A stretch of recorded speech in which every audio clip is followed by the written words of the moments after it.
his latest book, Who Rules the World. So that's an interesting question for 2016, since the President of the United States occupies a very powerful role in the world, Noam. Who do you support? Well, before answering that, let me just make one comment on elections. They're important. It does matter who sits in the White House, who appoints Supreme Court justices, who makes decisions about war and peace, about environment and so on. Matters who's in Congress, matters who's in the state legislatures and so on. It matters, but it's not the main issue. We are kind of indoctrinated here into focusing all of our attention on energy, on what button we push on in November every couple of years, which is not insignificant, but not the main issue. The main issue, what are the forces, domestic forces that are pressuring, acting to determine the kind of choices that will be made, legislation that will be passed, and so on. Now, of course, there's one force that's always going to be there: private, concentrated capital, corporate power, lobbyists, corporate lawyers, and so on, writing the legislations. They're always funding the elections. They'll always be there. The question is there going to be a countervailing force? Is there going to be a force representing popular interests, needs, and concerns, defending themselves against what in fact is standard class-based assault against them?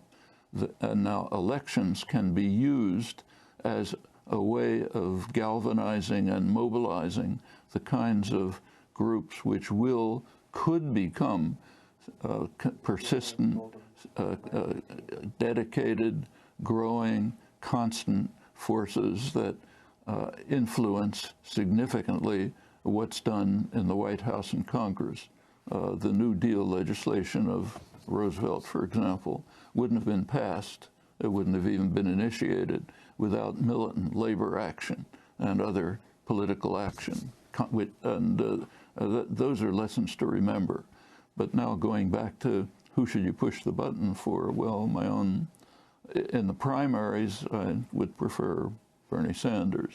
If Clinton is nominated and it comes to a choice between Clinton and Trump in a swing state, a state where it's going to matter which way you vote, I would vote against Trump.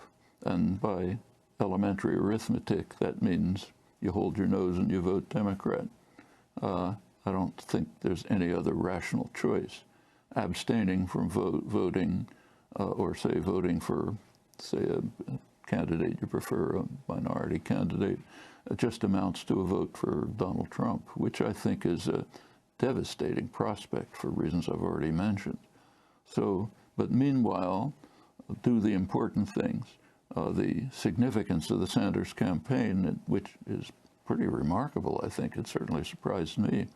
It's not radical. I mean, Sanders himself is pretty much a traditional New Deal Democrat. I don't say that in criticism. That's doesn't pretend to be anything else, and that's a breath of fresh air in the current generally right-wing climate.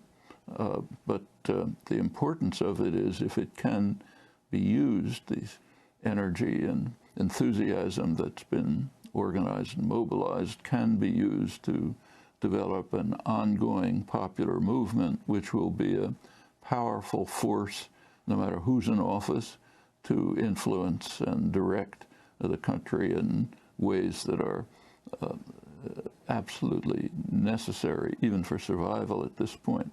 That's my view of it.